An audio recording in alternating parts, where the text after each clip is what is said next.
Hello, everybody. Thank you for joining our APAC virtual conference, Anticipate the Unknown, the Path to Recovery. And for this session on COVID-19 company fundamental scars and the path to recovery in Asian economies, I'm very excited to speak to you today. And just a little bit of housekeeping. We all love an interactive session. So if you've got any questions, we do encourage you to use the Q&A box. We will answer any questions towards the Q&A session in the end. We also encourage you to check out the additional research insights and published resources mentioned today. So on that note, let me quickly introduce myself. My name is Katriona in S&P Global Market Intelligence. I work with my team to develop and deliver go-to-market strategies for credit risk solutions. We also have Audrey, our quantitative modeling analyst in the analytical development group for credit risk solutions. She will be sharing great analytical insights with you on today's topic. Before we go into the recovery study, let me share a quick introduction to the model that we are discussing today and its use cases, and also a broader view on credit analysis approaches and modeling.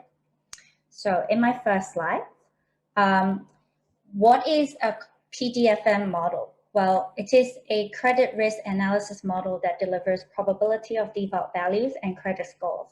It is fundamental driven, which means that it examines variables that are relevant to a company's creditworthiness, such as company financial metrics, country and industry risk factors. It supports the determination of the default probabilities on credit obligations by an entity. And let's think about what is credit. So credit is the trust that let one party give things like goods, services, or money to another party, whom became the obligor that will repay later on. So these include all types of financial obligations. It could be a debt issuance, an obligated payment from our counterparties who we do businesses with in the supply chain and trading. So how do fixed income investor determines the riskiness of the debt? And how do they decide what they need to earn as a compensation for that risk? Analysis has such a critical function in the debt capital markets to enable us to efficiently allocating capital by properly assessing credit risk. We aim to price it accordingly and repricing it as risks change.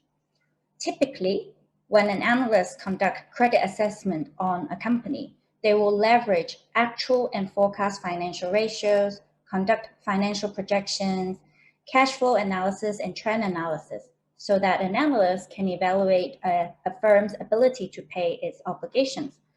To support that, we often want to standardize the approach with a model. There are quite a few steps in terms of modeling. First, you need to prepare the appropriate data, then select the variables. You will need to develop the methodology and approach and validate it to see if it aligns with the rationale. Next, we need calibration with enough and credible samples and further conduct independent validations. And I'm sure, depending on the internal process, there could be more steps, including approval and model risk governance guidance. So let me share with you the reason why we built the PDFM quantitative model. There are a couple of pain points we try to address. The first concern is on data scarcity, and we need a lot of data. For example, you need the volume to conduct a credible analysis on the trends. And in terms of default experience, some sector may have very low default experience, or we simply do not have enough track record in-house. Another is the challenges associated with assessing private companies and counterparties. We are aware that unrated private companies are typically riskier. Let's say if private firms add to more than half of your risk exposures, and those financials information is typically hard to get or not as comprehensive. It is certainly a challenge to the assessment, let alone when we put it in a portfolio that consists of global counterparties, both rated and unrated names. So how do we make it comparable?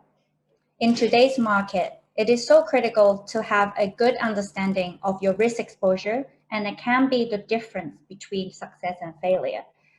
Our database, first and foremost, is one of the largest with a deep history. We can provide pre-calculated PD values and credit scores across more than 5 million public and private companies. We are increasing the coverage rapidly, and the history goes back to more than 15 years.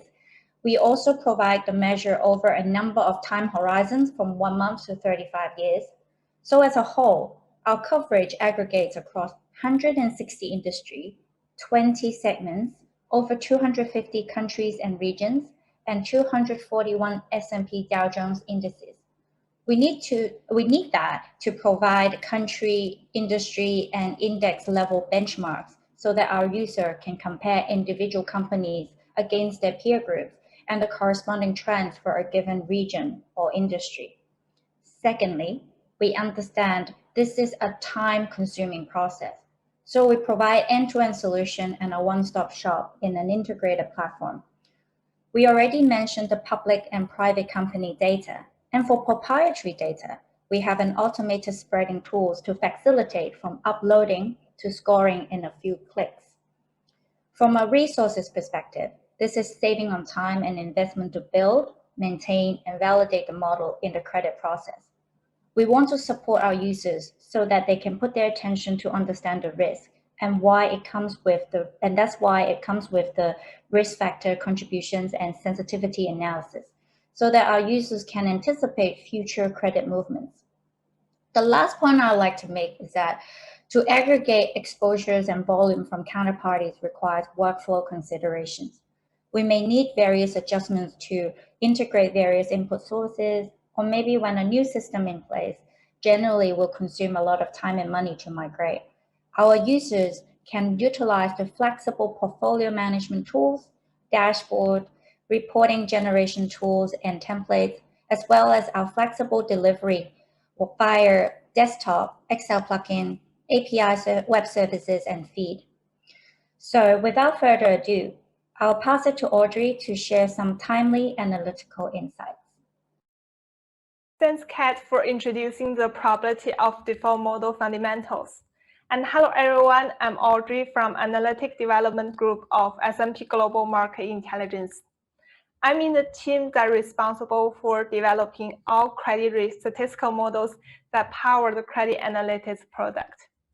As Kat mentioned, PDFN is a statistical model that can be used to assess the company's credit worthiness globally by producing the probability of default values and mapped credit scores.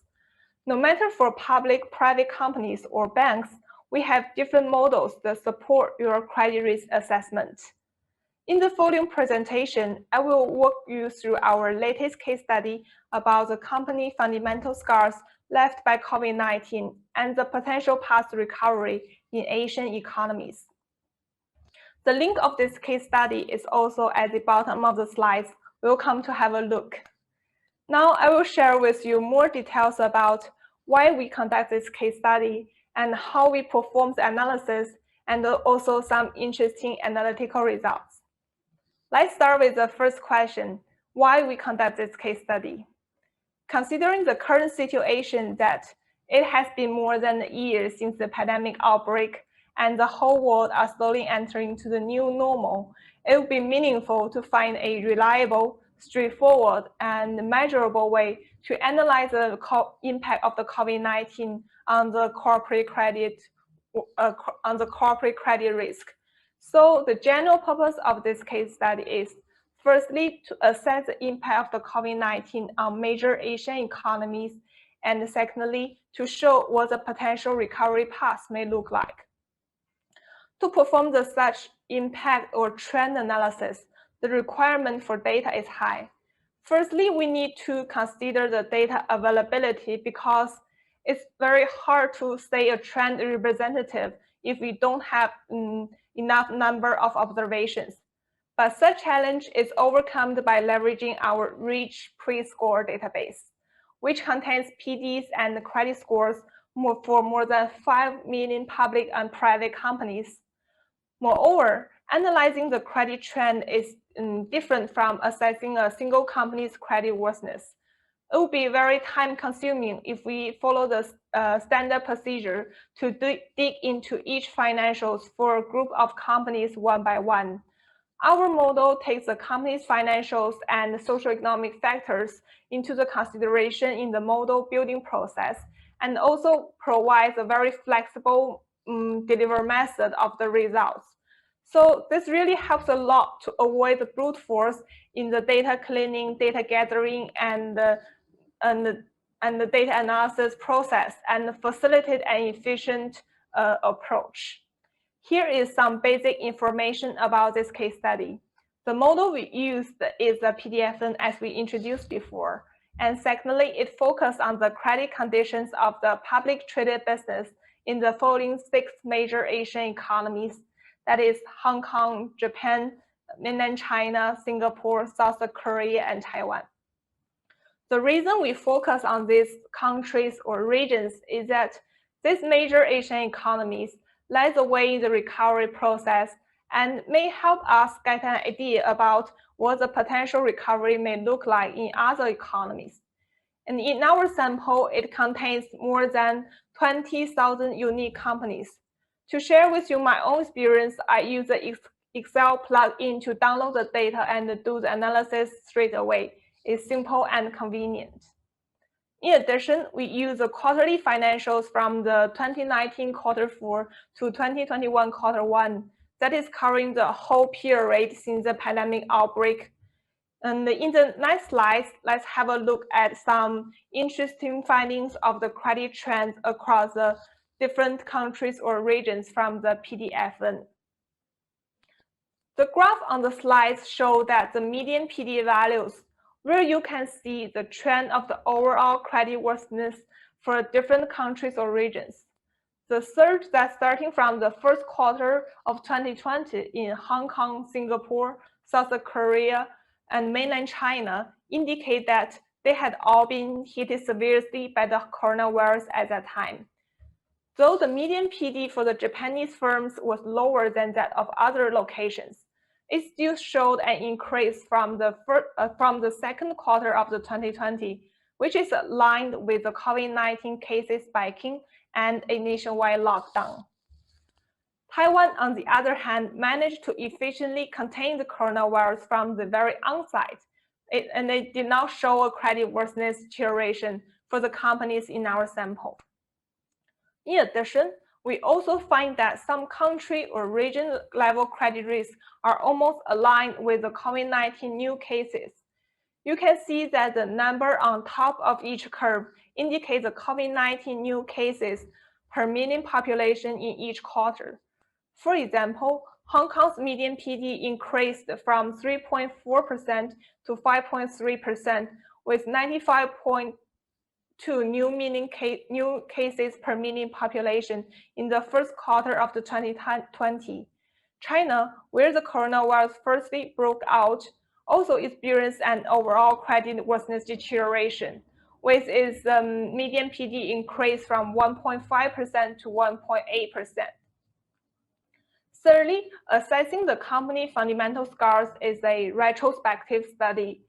Considering there are still a lot of uncertainties ahead of us, and for example, although Taiwan exhibits a downward trend of its median PD values, it actually faced the surge of the COVID-19 cases in the second quarter of the 2021.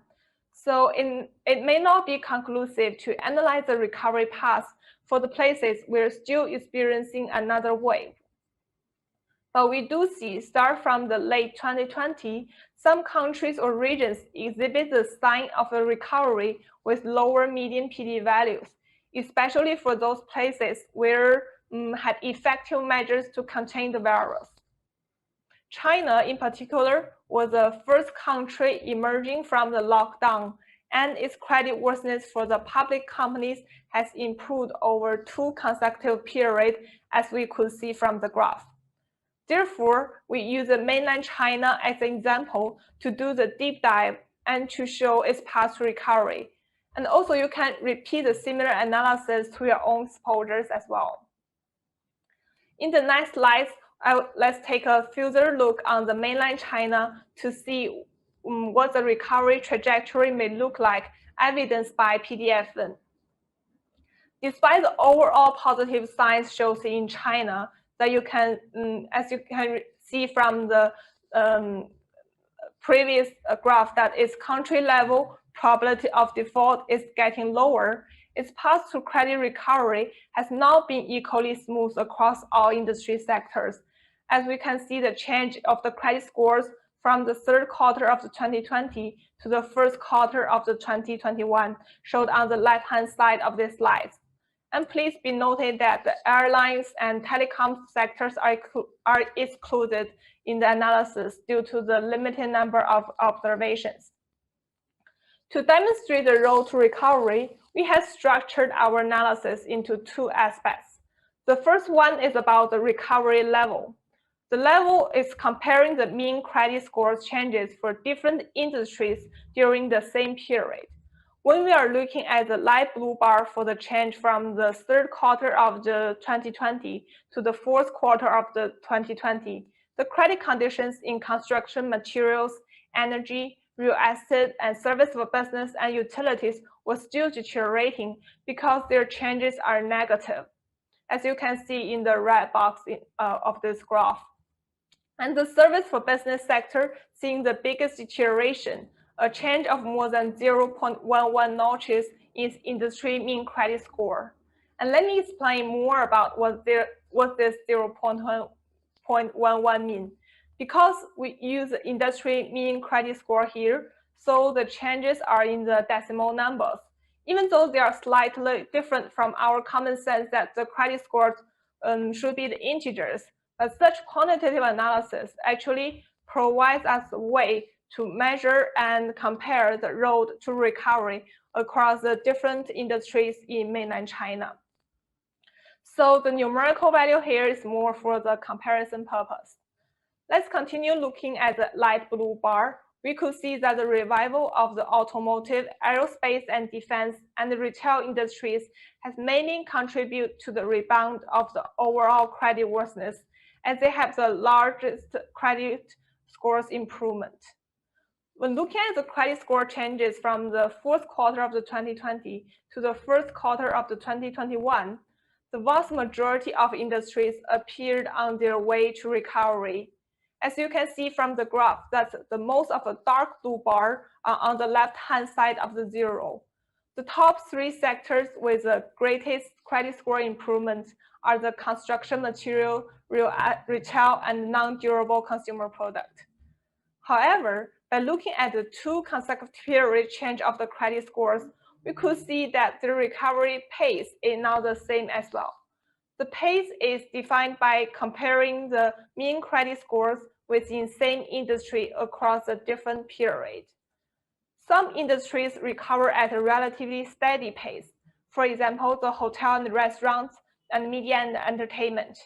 Others, like the retail and the durable consumer products, show a big improvement in their average credit scores from the third quarter of the 2020 to the fourth quarter of the 2020. This is possibly due to the spending binge post-pandemic. It followed by a slower improvement in the following quarter, as the consumers may still remain cautious about the spending, and the retailer kept adjusting to the new normal caused by the pandemic. So to summarize, the PDFM provides us an automated and efficient way to perform the credit trend analysis. It also evidenced that the major Asian economies in Asia have been impacted by the coronavirus more or less, but the dawn of the fundamental credit risk recovery is already visible, especially in mainland China, where it experienced a bumpy path recovery across the industries. Today, we are still experiencing some unprecedented challenges that the coronavirus caused. We have to admit that it's hard to predict such global crisis, but we can for sure learn from the past. Our credit analytics product also provides a tool to perform the scenario analysis and answers your what-if questions. Let me pass back to Kat to introduce our macro scenarios model. Over to you, Kat. Thank you so much, Audrey. Our macroeconomic scenario models, short for MSM, explores how future economic scenarios may impact credit risk from a systematic point of view and the links between the business cycle and credit cycle. The model does not take into account company-specific characteristics, but instead it captures the average tendency of all companies with same creditworthiness profile to transition to a different creditworthiness level under a given macroeconomic condition, or it may remain at the same level. Well, the concept of the model is to estimate how current creditworthiness of a company as an input may change under selected macroeconomic scenarios, and resulting in projected change in creditworthiness, which is our output. With this model, users can easily perform an what-if analysis to the expected credit risk transition under different scenarios for all companies with a given credit risk profile. We can simulate impacts similar to those of the most extreme economic downturns in the past 15 years, and it supports expected credit loss calculation as required by IFRS 9 and CECL accounting standard. The model consists of separate modules for the US, Canada, European Union, and the UK. Now, with the global expansion framework further expands the model coverage to the rest of the world, this enables the quantification of credit risk impacts across developed and developing countries and support a comprehensive macroeconomic scenario analysis. To illustrate the performance of our model, the charts at the bottom right shows the average observed credit score for Japanese companies between 2002 and 2017. We observe a gradual improvement of average creditworthiness of Japanese companies despite a temporary deterioration during the 2008 global recession. As you can see, the model reproduced well both the trend and the observed credit score levels during recessionary as well as expansionary periods. It replicates the observed percentage of credit score improvements and deteriorations. For the period 2008 to 2009, we show the model outputs in normal conditions in dashed red line, and when the global recession indicator is active in continuous red line. The recession indicator performs very well and helps to reproduce the observed sharp increase in credit score deterioration and a sharp drop in credit score improvement during the global financial crisis. So this is what I've prepared to share for today. Now we can move into the Q&A session.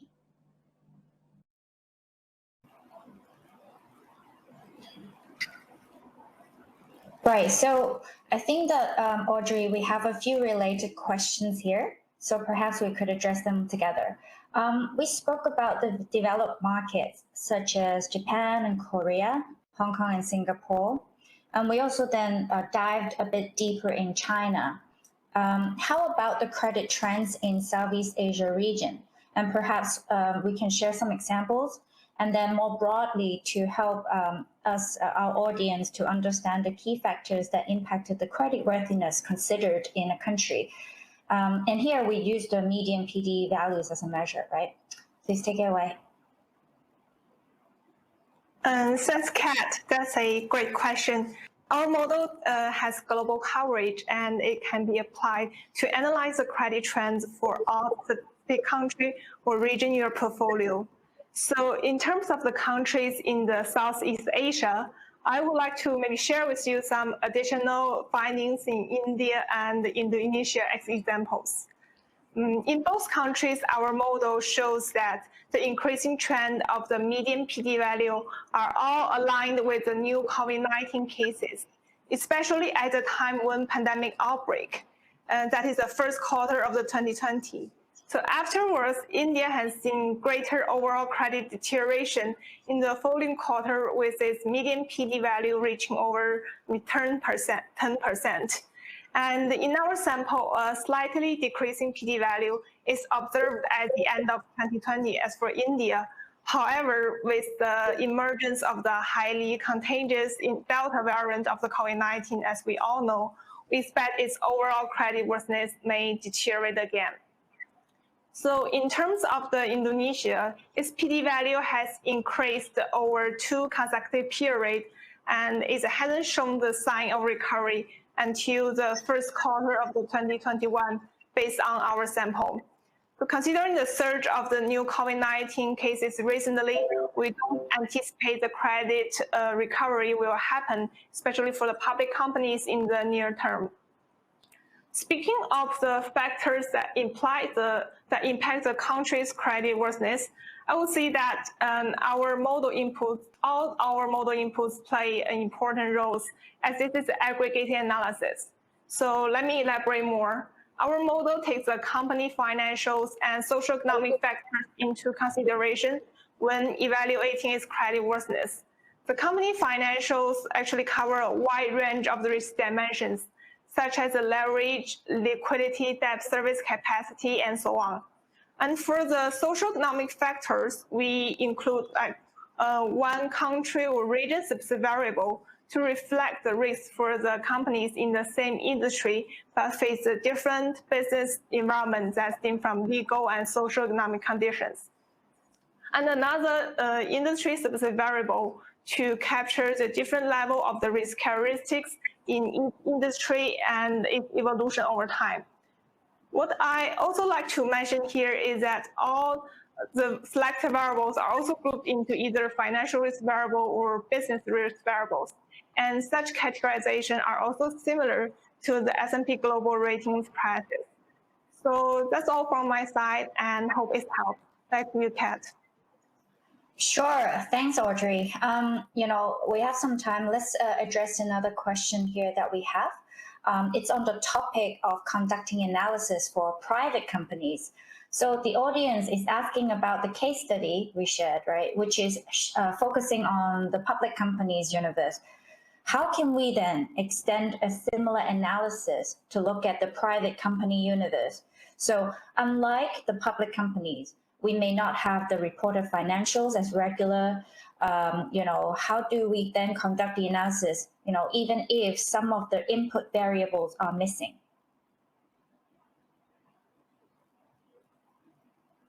Okay, thanks, Kat. That's a very valid question. For sure, this case study can be conducted for the private companies. And just like Kat mentioned before, that the data scarcity is one of the key challenges in evaluating the company's credit risk, especially in the private universe. Like there are more and more small and mid-sized enterprises. So to overcome this problem, we have designed a well-structured estimation framework to assess the creditworthiness for companies with incomplete financials or even without financials. So for companies with incomplete financials, that is, say, some companies may not regularly report their financial statement, we will apply the imputation methodology by using the nearest neighbor approach to firstly identify a group of companies with similar characteristics to the company that has a missing input. We then run a regression to estimate this missing input based on those companies with complete financials. Therefore, once the missing input is estimated, we could then follow the standard procedure to conduct our credit analysis. So you won't be bothered with the problem if some companies in your portfolio don't report their financials regularly. As for some companies with limited financials or even without financials, for example, in the worst case that you only know the company's name, region, or and industry, we developed another methodology called the expanded probability of default framework to address your pain point. In this framework, the company's raw PD value is determined as a median PD value based on the whole PDFM private pre-score database within the same region and industry sector. Such raw PD can be further adjusted through the company size, credit cycle, market view, and qualitative elements to support your counterparty credit risk analysis. In addition, from the analytical point of view, also benefit a lot from the strong and in-depth database that our company has. It containing the PD values for more than 5 million public and private companies. So it always works as a reliable source of data to conduct the quantitative analysis, and just like the case study I presented before. So to summarize, we not only have a very rich database to help you with the credit analysis, but we also developed the comprehensive estimation frameworks to estimate the probability of default for the companies with incomplete financials or even without financials to ensure our model usability for all the companies in your portfolio. So that's all from my side, and hope it clarifies. Back to you, Kat. Thank you so much, Audrey. And thank you, everyone, for dialing in, first of all, and submitting your questions. I think in the interest of time, we don't have enough time to answer maybe another one here, but we would be reaching out and provide an answer offline. We also encourage you to send more questions through, and we'll follow up via either email or even we can do a call if it suits you better. So I hope you enjoyed this session, and thanks again for participating in our event. On that note, I'll pass it to our next speaker.